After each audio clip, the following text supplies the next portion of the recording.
Okay, good. Now take down some, yeah, Francis. Yeah, lots of role models. And I think I've got most of these except Tyler's in here. So poverty for our notes. I have a link there to a video of Barack Obama, and you can find this online with him talking about poverty and fighting poverty. And it's just interesting to hear him.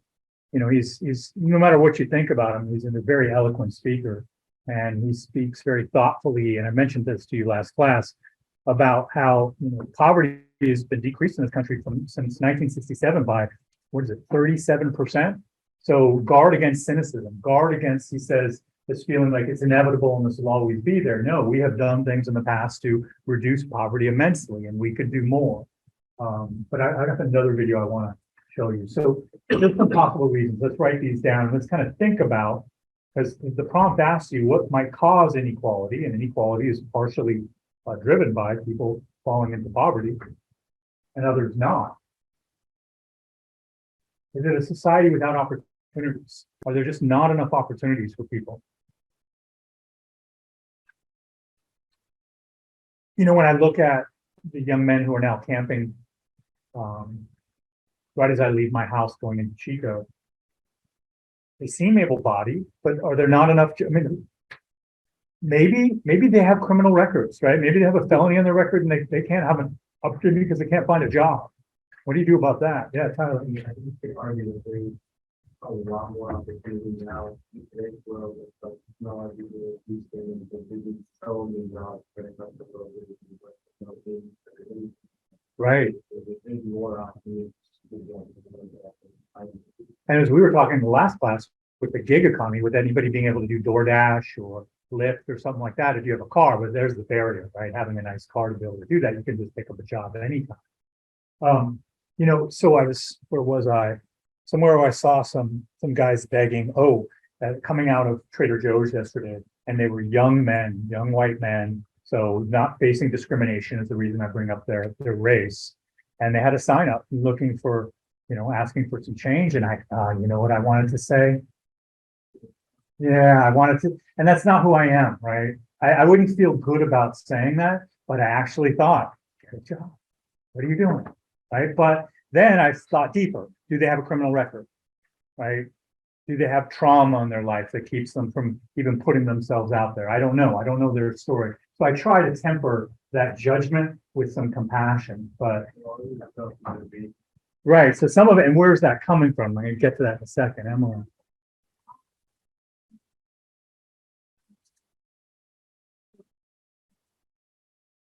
To get it expunged. Yeah, there are avenues for that. You know, there's another homeless camp sweep going on right now at Windchime Park. The homeless are moving from place to place after they get cleared, and people come in. There has to be a 7-day period in Chico where they come in, they offer them alternative housing, they offer them services, they offer them, you know, avenues to get work. And some are taking it and some just aren't. And they're moving into that little place by my house. And I'm wondering, you know, where's the solution there, right? Because it seems that we're doing everything we can to provide these avenues. Why are they falling through? And I have a few thoughts on that I'll get to here. No? Yeah.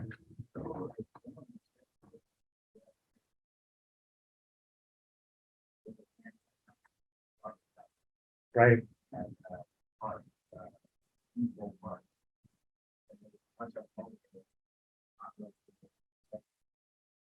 Man, what do you do with that? I don't even want to walk down that road. Right.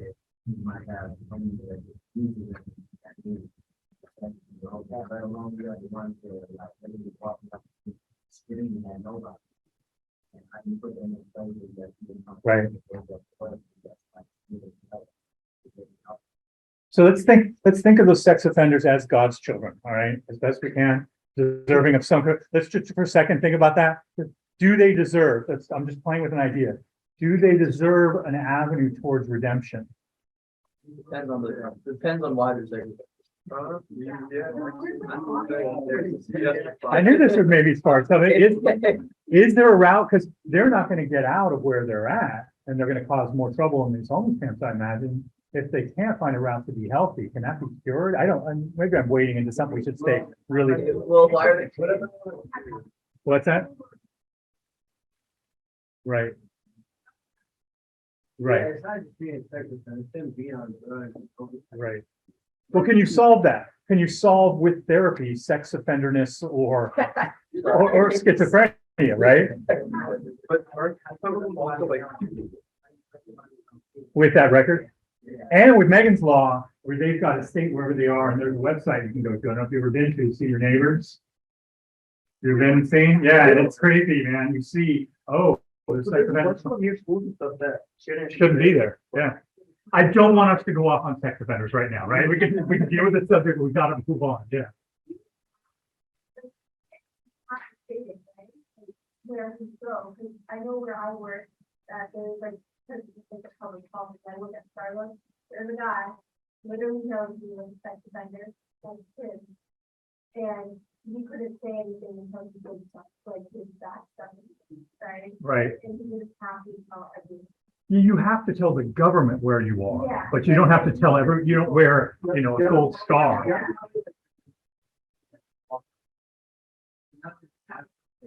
You know, to go out and be like, hey. Like, it's off the record. Right. That's supposed to be in line, so I feel like that's it. Yeah, so, yeah, that's what I'm trying to get at, but then they're stigmatized, and is there even a route for them? And I want to think as God's children, right, as another human being, there should be a route. No? So a lot of you are thinking, no, there's a route to the electric chair? Is that what you're saying? I mean, it's cheaper for us. No, it's not. Because you know why execution isn't cheap? You get to appeal it. Every execution takes millions of dollars. Get rid of the Constitution? Come on. Garrett, so, Don't people also get like poverty, like some people don't get comfortable with it, and that's why they don't want to get out. yeah, I see. No, I don't think a great deal of comfort that you and I would call comfort. But like, I feel like they just get comfortable, so they don't care anymore. It becomes your new normal, I suppose. Okay, let's move on. Yeah, no. I was gonna say they both separate camps, they both have a separate camp for screen cases, so keeping them away from. Right, so maybe, so you create a camp for them away from.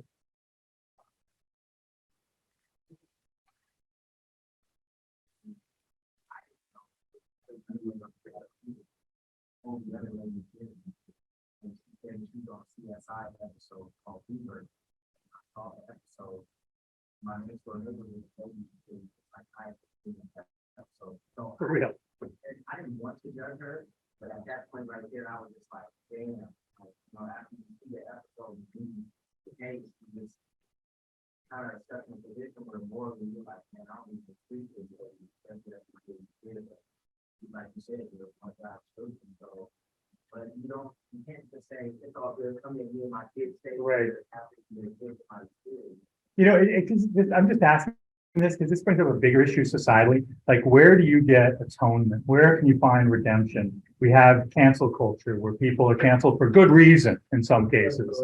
And is there a route for Louis C.K. to be embraced again? What does Louis C.K. have to do to be redeemed, right? Shouldn't we all have an access to be redeemed at some point? Or should you be fully canceled? Because if you're a sex offender, you're canceled, right? What's that? Yeah, I don't know. But what I'm getting at here is there's some poverty because it's something that somebody's done in the past that is going to haunt them forever, right? And so they're going to have a lot less opportunity. So right now we have more job openings. You don't have to write this down than ever. We always have more job openings than we've ever had. Every month, every year, there's more job openings than we can fill. So there are plenty of opportunities. But I think maybe the thing I want to stress here is maybe there aren't opportunities for everybody given their background. Okay, next one I want you to write down. Is this just inherent to capitalism? Will there always be inequality? Will there always be poverty? Wherever there's a scarce commodity like money, there's going to be some with more and some with less.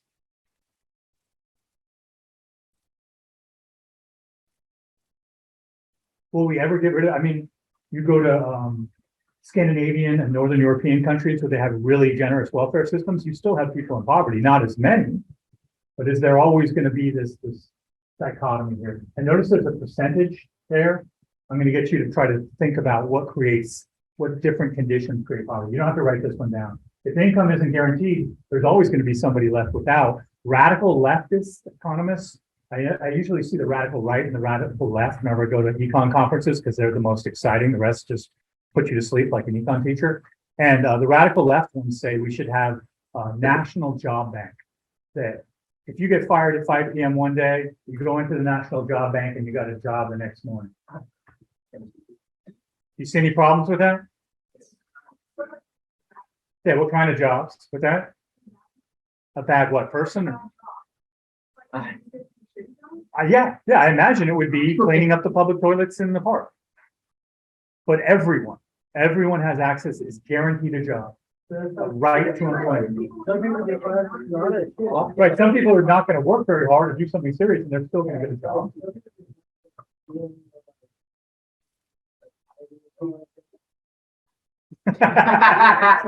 The toilet paper. The toilet paper baby. I come back with discrimination. How many people are stuck in poverty because they can't find a job because they're discriminated against? I mentioned this in my macro class. 2 studies. One study shows, it's done, I believe, every year by the University of Michigan. It's a school of social science. They send out resumes, the exact same resume, right? All the same qualifications. One name is a white sounding name. One name is a black sounding name. And who gets the calls? Who gets more calls? The white sounding name. And what are the resumes? Exactly the same. There was another study done that I think is really compelling in New York City that included Hispanics, where what they did was they equalized for a number of things. So they equalized for eye contact, like people who had good eye contact, because they wanted to make sure everyone had some decent social skills. So they didn't send a black, white, and Hispanic guy in there, and some of them were all kind of looking away from people and not really talking to them. Want to equalize for that. They equalized for height, because height is an indication of competence in some people's minds. As I was mentioning in the last class, all of our presidents except one are very, very tall men. So they equalized for height. What else did they do? They just made sure that each one of them didn't have an unfair advantage beyond what race they were. And then they had similar, each one of them had similar qualifications. They went into actual interviews. The white person got the most callbacks, then the Hispanic person, and then the black person. But it gets worse. These are real jobs. The white person went in another series of interviews, and the white person had a felony. African American, Latino did not have felonies. Who did they offer the job to most of the time? The white guy got most of the job calls, even though he was an admitted felon, and the black and the Hispanic got less. Is there discrimination in labor markets in the United States of America? There's absolutely discrimination. So with some poverty, you saw those unemployment rates, right? Last class, the highest were Hispanic and African American. Some of that has to be not only because of government policy in the past, but because of discrimination. I've heard of some people whitewashing their resume names. Makes me sick to my stomach thinking about that. Yeah. That's what my parents did it for. You really? Yeah, Kevin? Kevin. Right. My brother name is Brian. Kevin and Brian. So they have why else we work so we don't get discriminated when we were younger and stuff. How do you feel about that? That was fair. Okay. Okay, good. If you don't care, I still care, but do you have another name that you want to be called sometimes? No. Okay. Basic. Okay. So some people are navigating racism that way. Wow. Thanks for sharing that. I think some actors change their name, Yeah. like Bruno Mars. Yeah, but that's most, okay. So in order to be in the Screen Actors Guild, you have to be the only name in the Screen Actors Guild. So sometimes you'll change your name because there's already a John Smith and you'll change it to Bruno Mars. So that's one reason. I don't know what, and other reasons maybe to make your name pop a little bit more. In the past, when there was a lot of anti-Semitism, that's apparently reawakened with Kanye. People would change the name from Semitic names, Jewish names to more Anglo-sounding. Jose. No, Jose, you got your hand up. Yeah, I know. Okay, I'm moving on. Okay, so what about, write this one down, chaotic upbringing and minor mental illness.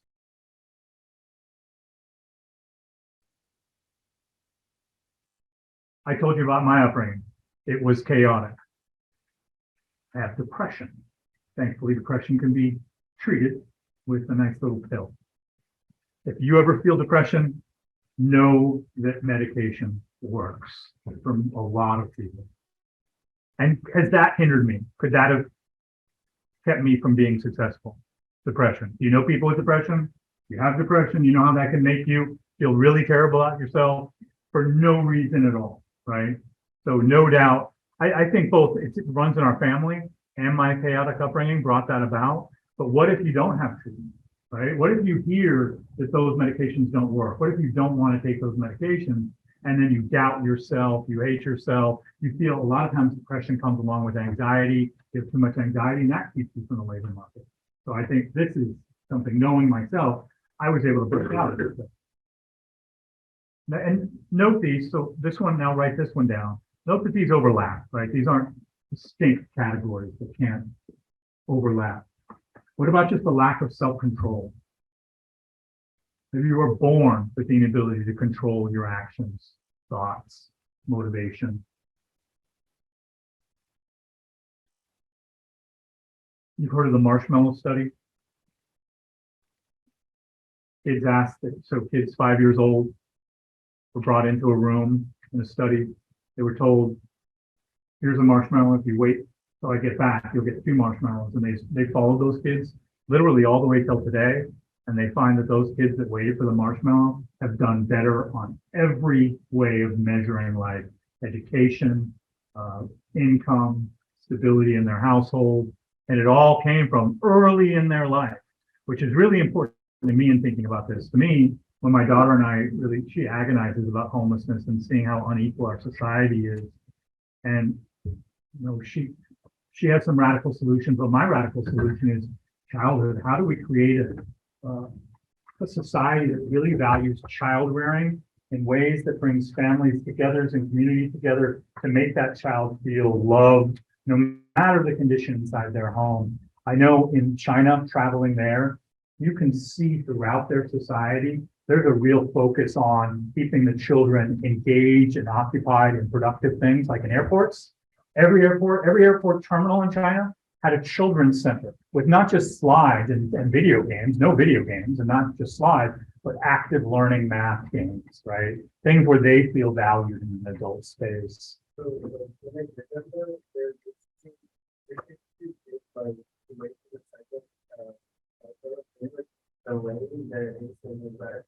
Right. That's why they're able to circulate more moving things and like moving to the business a lot better. Right. Rather than moving to another way. That's kind of like us, how we're always put on TikTok or social media, and it goes to something that we like right away, which keep scrolling. Right. If I'm making things out of face, Right. And I think, and my point now is, I believe that ability to put off the instant gratification comes from something in your childhood, comes from some kind of stability in your childhood. And there is data that shows for every dollar that you spend on early childhood education, so like pre-K education, society earns $18. Why would that be the case? If you have really good preschool, then kindergarten, you can succeed. And then what grade after? First grade, you can succeed. And then that starts you on a path towards success, rather than you're not able to finish kindergarten, you get held back, you don't do well through school, and then you're more likely maybe not to get a job and be a ward of the state, maybe turn to criminality. So actually, for me, a lot of this can be dealt with, I think, from a focus on childhood. So I'm not going to go over that. He just talked about those things. What about this next one, 6? Addiction and major mental illness. What percent of those on the lower end of the income spectrum, what percent of those who fall into poverty are dealing with addiction and mental illness? I'm an economist, so I'm what politically? What did when I showed that scale of liberal to conservative, where do economists generally find themselves? Yeah, I'm a centrist. I see truth on both sides and I see lies on both sides. And when I hear my liberal friends talk about, well, we really need to just have a lot more drug treatment and mental health facilities, I go here, but I also think if you know mental health and really bad mental health, like psychosis. And if you know meth, I've had 2 family members by marriage who went into meth and then went into treatment. And then back to meth. Meth is one of the hardest things to kick, I understand. And so even if you have these treatments for a psychotic or for a meth addict, is that really going to do the trick? And I think for some, yes. And so I think it's worthy of a try. But this gets me back to childhood, right? Why are they so mentally ill? Maybe genetics, but maybe it was a chaotic upbringing. You know, why do you need meth? Maybe because inside you've never felt love and acceptance. And when you're on meth and heroin, boy, you feel great. What do you think? Your coffee. Talk to me. Why I was not doing that, somebody on me.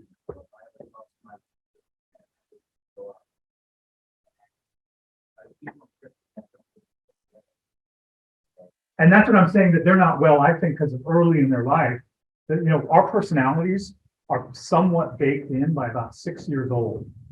And so if you're not treated well within your first 6 years, that creates some problems.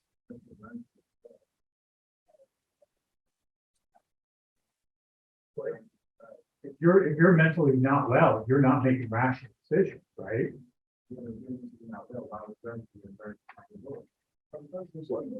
so fucking sad that's all you had to go to. Right? You don't have any other choice.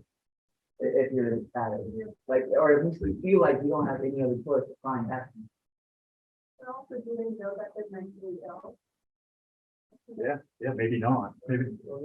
You know, they say about all addictions, alcohol, weed, everything, that it makes you feel loved. It makes you feel complete. It makes you, I'm sure none of you have ever done anything. But if you did, you felt something. And if you did it twice, it meant you felt something good, right? And so if you're in a really bad place, you want to try something that makes you feel good. What's simple, right? Sure. Right.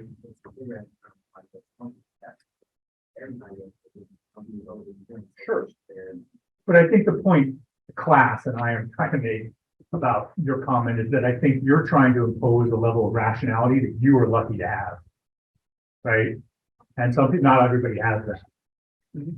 Appreciate your willingness to listen. Yeah, was it? The only people that are like, just a big deal, would have like a lot of like tolerance, but so like no matter how much you tell them, and no matter like even or low ones, like taking force them, make them to rehab, like it doesn't matter. It's still something really practice you and that we go over that well back there. Hit that bottom. Yeah, like I was really close to how like my little brother, like he was in like OD off like drinking like bad substances, and like he was pronounced dead for like three or 4 months, and I know what he like came back, and after that he like God messed him up so bad that like he didn't want it. He Good. go in here like something. So some people need to hit rock bottom. Like you can't tell them to take a pill. Right. But I get your point. Get also my point that I believe a lot of this stuff is coming from really early on, and the more we focus there, like in my conversation with my daughter, I kind of go, I don't think there's a solution today for homelessness. I think there's a solution today for children, so there won't be more homelessness in the future. But I want to treat everybody who's impoverished and homeless with compassion, but I don't see with major addiction that everyone's going to be saved. No, Have you ever heard of the Matt Park experiments? no. Really? Okay, so it's basically all about addiction, and there's like early 1900s, there's they put like a rat in a cage, and they gave it a choice between regular water and then water laced with cocaine, right? And then 100% of the time, they did this test over and over again. So the rat chose the water laced with cocaine and OD. Like it was like 100% of the time that happened, or maybe like 98, but pretty close to 100%. So once you're on it, you need more. Well, so that's what they thought. And then they redid the experiment probably like 50 years later. But instead of just putting one cat in an isolated cage where it was like lonely and had nothing, or rat, I'm just going fast. Instead of putting one rat in an isolated cage, they gave like a 20 rats this giant cage with like trees and like balls and cheese and like everything. They called it rat heaven. where you could just like plenty of rats to have sex with, do the whole rat thing, right? And then they gave him the same choice between regular water or water laced with cocaine or heroin. And the majority of the rats never even tried the laced water. Right. And those that did it only once or twice just to like try it out. So basically the point of this test is kind of that it proves that there's it's a lot more about environment and Right. love and what you have around you. So it's really just proving that addictions and mental illness. Like if you're going to be isolated and by Right. yourself, of course you choose to Right. get that dopamine, that cocaine or heroin, the meth or whatever it is. But if you have this environment around you that is good and happy, then you are a lot less likely to be addicted. Thank you for sharing. That's really illustrative to everything we're talking about here, and maybe even towards a solution. Do you not set up a tent camp where people are setting up tents? You actually make something really nice. Hey, brother, welcome. Come here, here's your own room, right? Pools down there.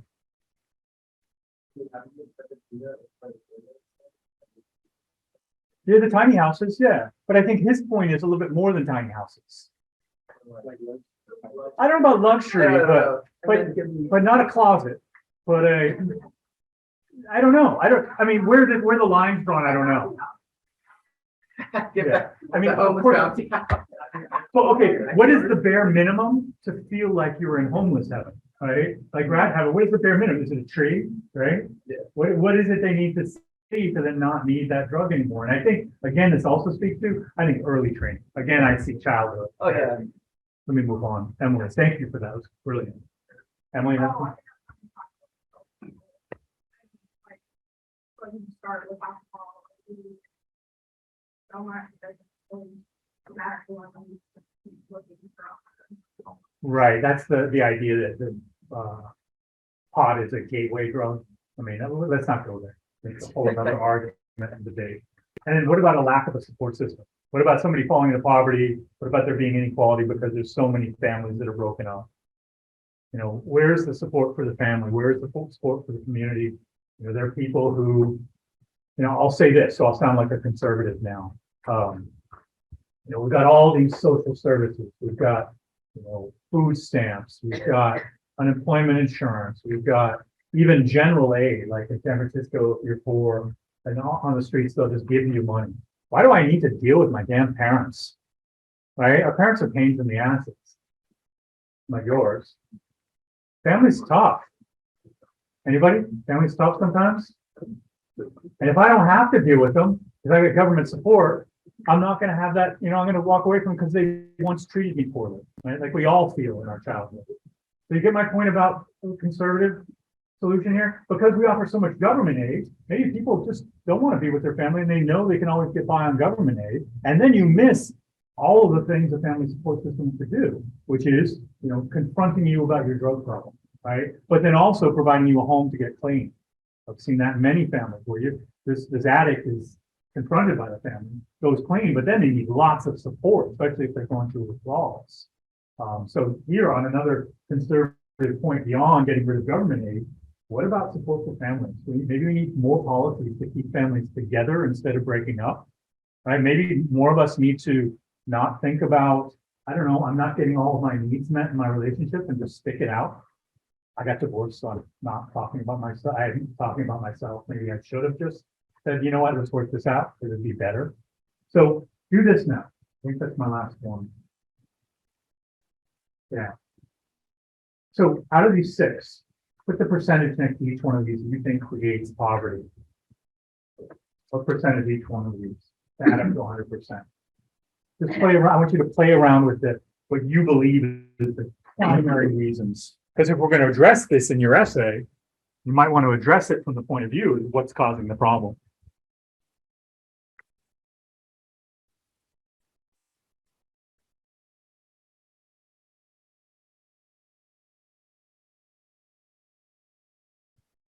Testing.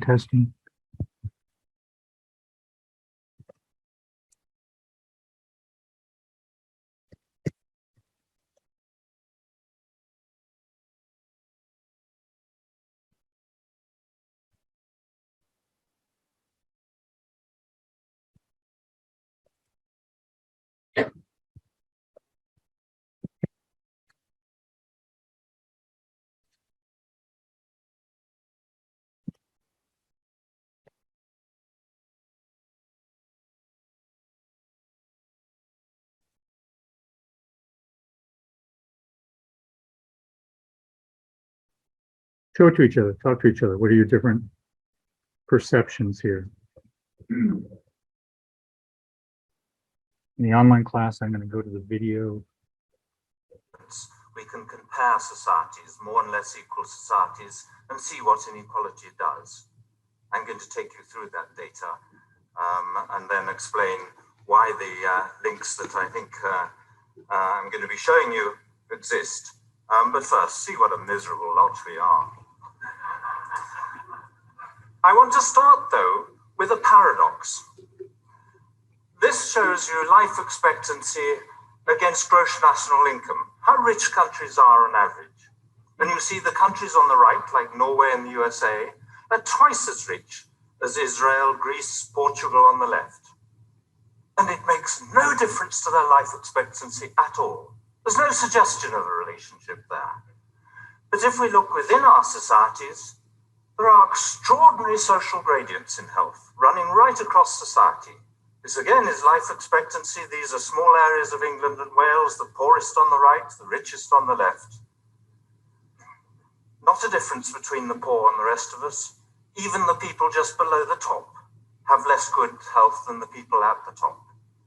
So income means something very important within our societies and nothing between them.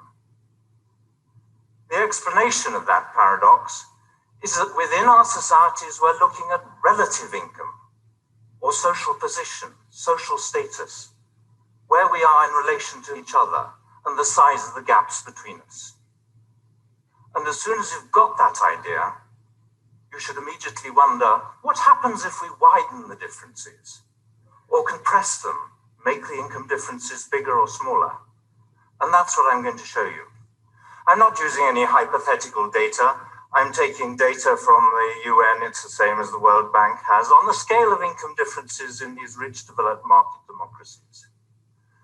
The measure we've used, just because it's easy to understand and you can download it, is how much richer the top 20% than the bottom 20% in each country. And you see in the more equal countries on the left, Japan, Finland, Norway, Sweden, the top 20% are about 3.5, 4 times as rich as the bottom 20%. But at the more unequal end, UK, Portugal, USA, Singapore, the differences are twice as big. On that measure, we are twice as unequal as some of the other successful market democracies. Now I'm going to show you what that does to our societies. We collected data on problems with social gradients, the kind of problems that are more common at the bottom of the social ladder. Internationally comparable data on life expectancy, on kids' maths and literacy scores, on infant mortality rates, homicide rates, proportion of the population in prison, teenage birth rates, levels of trust, obesity, mental illness, which in standard diagnostic classification includes drug and alcohol addiction.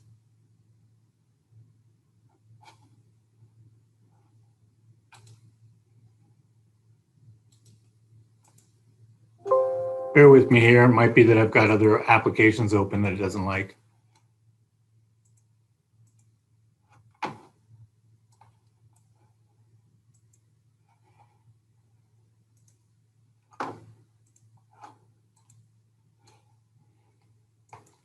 Refreshing seemed to help last time. Let's see if it does again.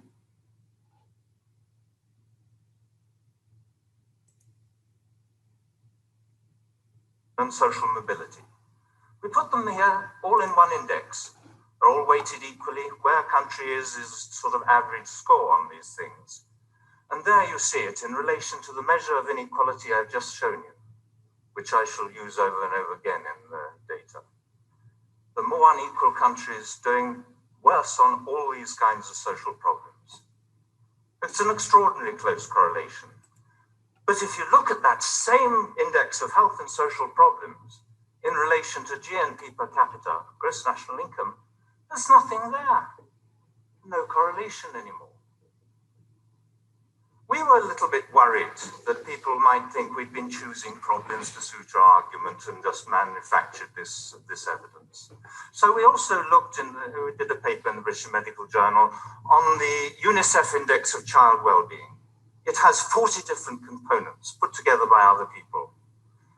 It contains whether kids can talk to their parents, whether they have books at home, what immunization rates are like, whether there's bullying at school, everything goes into it. Here it is in relation to that same measure of inequality. Kids doing worse in the more unequal societies, highly significant relationship.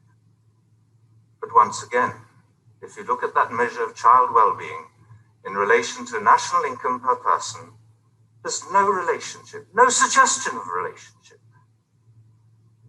What all the data I've shown you so far says is the same thing. The average well-being of our societies is not dependent any longer on national income and economic growth. That's very important in poorer countries, but not in the rich developed world. But the differences between us and where we are in relation to each other now matter very much. I'm going to show you some of the separate bits of our index. Here, for instance, is trust. It's simply the proportion of the population who agree most people can be trusted. It comes from the World Values Survey. You see at the more unequal end, it's about 15% of the population who feel they can trust others. But in the more equal societies, it rises to 60 or 65%. And if you look at measures of involvement in community life or social capital, very similar relationships, closely related to inequality. I may say we did all this work twice. We did it first on these rich developed countries.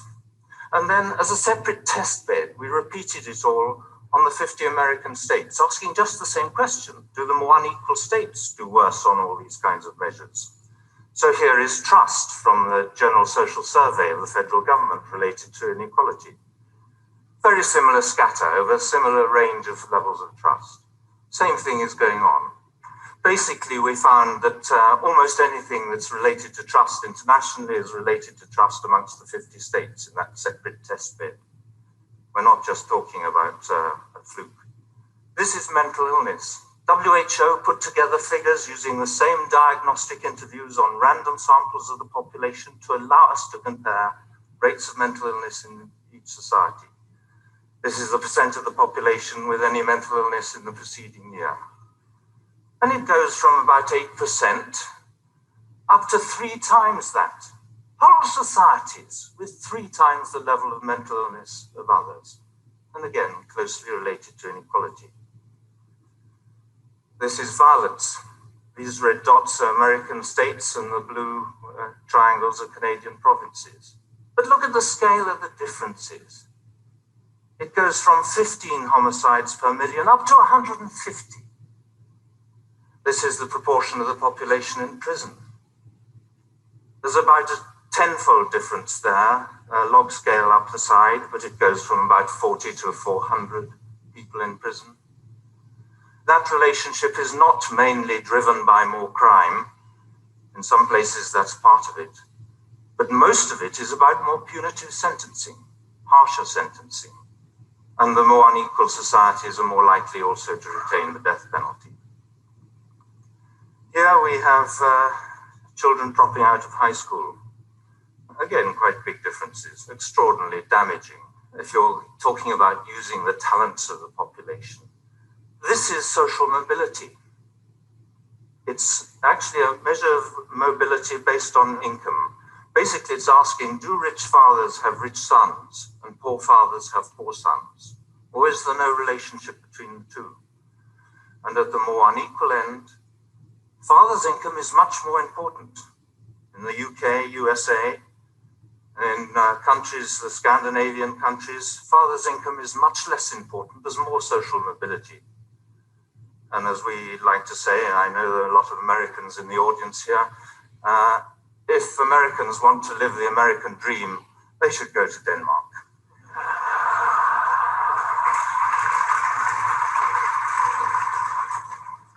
I've shown you just a few things in italics here. I could have shown you a number of other problems. They're all problems that tend to be more common at the bottom of the social gradient. But there are endless problems with social gradients that are worse in more unequal countries. Not just a little bit worse, but anything from twice as common to 10 times as common. Think of the expense, the human cost of that. I want to go back, though, to this graph that I showed you earlier, where we put it all together, to make 2 points. One is that in graph after graph, we find that the countries that do worse, whatever the outcome, seem to be the more unequal ones. And the ones that do well seem to be the Nordic countries and Japan. So what we're looking at is a general social dysfunction related to inequality. It's not just one or two things that go wrong, it's most things. The other really important point I want to make on this graph is that if you look at the bottom, Sweden and Japan, they're very different countries in all sorts of ways. The position of women, how closely they keep to the nuclear family. They're at opposite ends of the poles in terms of the rich developed world. But another really important difference is how they get their greater equality. Sweden has huge differences in earnings, and it narrows the gap through taxation, generous welfare states, generous benefits, and so on. Japan is rather different, though. It starts off with much smaller differences in earnings before tax. It has lower taxes. It has a smaller welfare state. And in our analysis of the American states, we find rather the same contrast. There's some states that do well through redistribution, some states that do well because they have smaller income differences before tax. So we conclude that it doesn't much matter how you get your greater equality as long as you get there somehow. I'm not talking about perfect equality, I'm talking about what exists in rich, developed market democracies. Another really surprising part of this picture is that it's not just the poor who are affected by inequality. There seems to be some truth in John Donne's No Man is an Island. In a number of studies, it's possible to compare how people do in more and less equal countries at each level in the social hierarchy.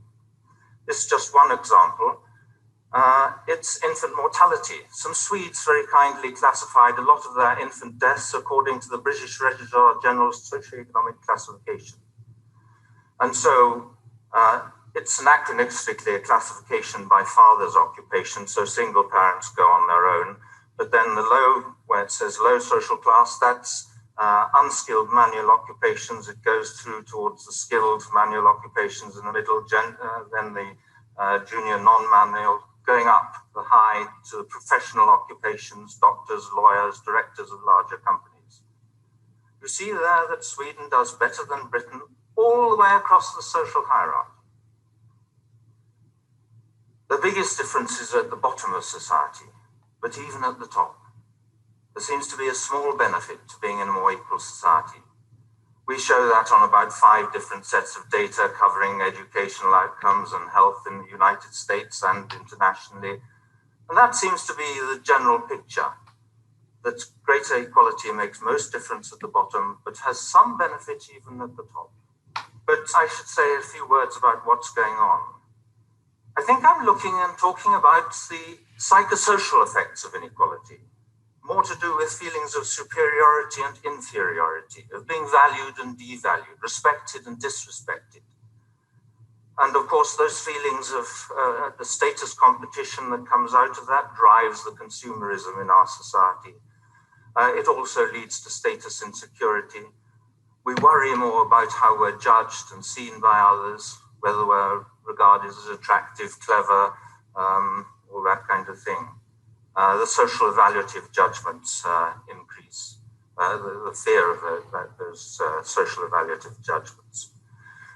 Interestingly, some parallel work going on in social psychology.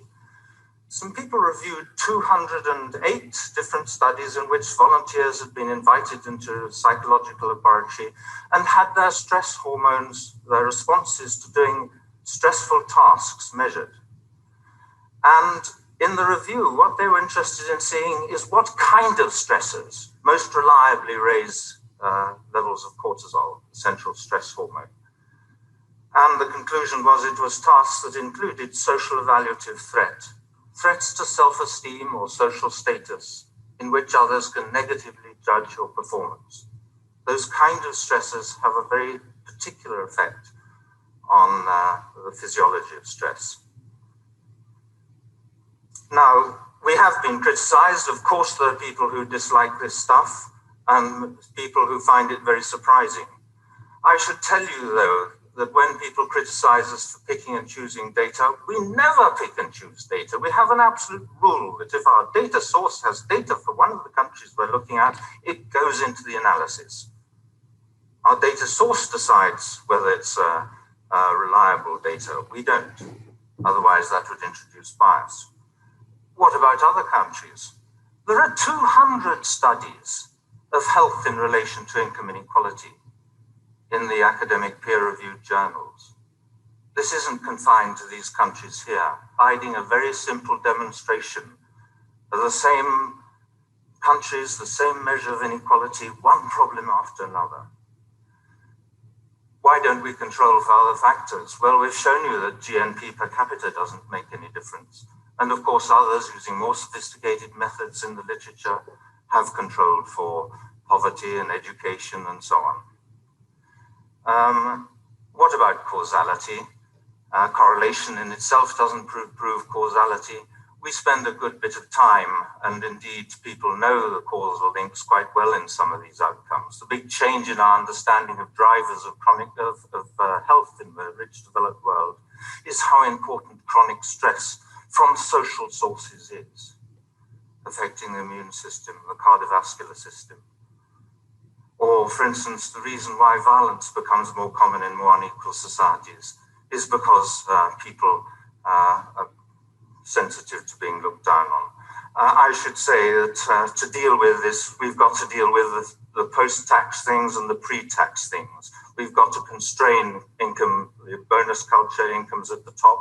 I think we must make bosses accountable to their employees in any way we can. I think the take-home message, though, is that we can improve the real quality of human life by reducing the differences in incomes between us. Suddenly we have a handle on the psychosocial well-being of whole societies, and that's exciting. Thank you.